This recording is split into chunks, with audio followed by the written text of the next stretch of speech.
All right, so welcome to this short interview between Barry Smith and Jobst Landgräber, the authors of a new book entitled Why Machines Will Never Rule the World. The topic of this interview is a remark which Jobst, my co-author, made a few days ago in an email thread about the singularity, and he dismissed the whole issue because, he says, the singularity is a neo-pagan pseudo-religious concept.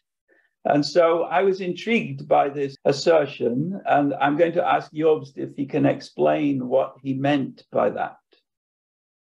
The most advanced religions we have are religions where the deities or the deity are transcendent. So they are not part of the world we can experience with our senses, which is the world of the immanent or the imminent world, but the transcendent world. And they also formulate a recipe for salvation, which has to do with the afterlife. This is how, the most advanced religions we have today can be characterized.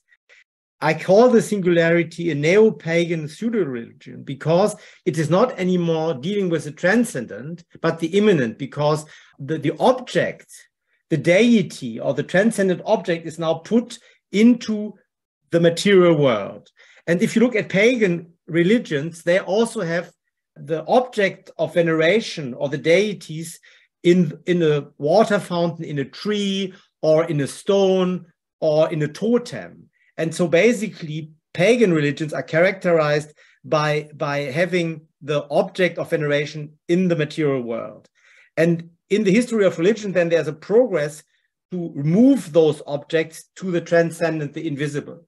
And now with the singularity, we see the phenomenon that we are moving the object of awe or veneration or hope back from the transcendent into the immanent or the immanent. And this is why it's neo-pagan. And why is it a pseudo-religion, not a religion? Because there is no real salvation.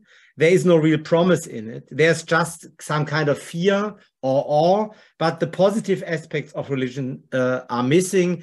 And there's also another aspect of religion which is missing, which is that religions usually set social norms or formulate positive social norms, which also this neo-pagan pseudo-religion of the singularity doesn't do.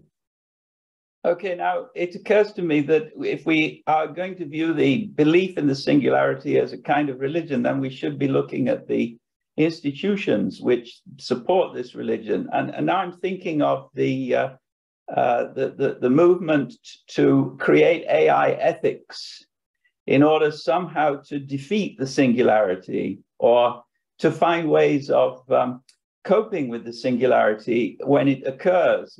David Chalmers says it will be before long, and he gives a philosophical argument to prove that he's right, that the singularity will occur before long. So what do you say about the high priests of the singularity?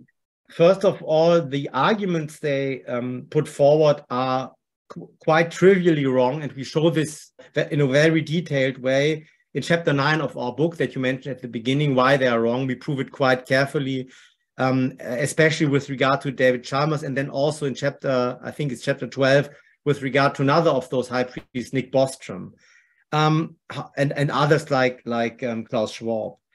What else is to say about them? I think that they don't understand that an object of ethical consideration needs to be a subject in the sense of having a will. And it can be shown very easily that machines cannot have a will. So if you can't have a will, then you are never an object of ethical consideration because you're not a subject, but then you are just a tool. And so AI, the ethics of AI are like the ethics of the knife, the hammer, or the atomic bomb. There are ethics of tools and how these tools can be used. And that's what is relevant, but more than 90% of the papers about AI, quote-unquote ethics, presuppose that the AI becomes a subject, and that's why they are all wrong. And I think it has become a self-perpetuating industry of nonsense. The subtitle of our book is Artificial Intelligence Without Fear. Do you think that we are going to be able to maintain this rather reassuring line of thought given the rise of Chat 5.0 and so forth? Totally. These are just computational models that can compute conditional probabilities. Why should one be afraid of a conditional probability? This is like being afraid of a differential equation. And it is quite interesting that we now live in a time where people are afraid of mathematical models. That's insane.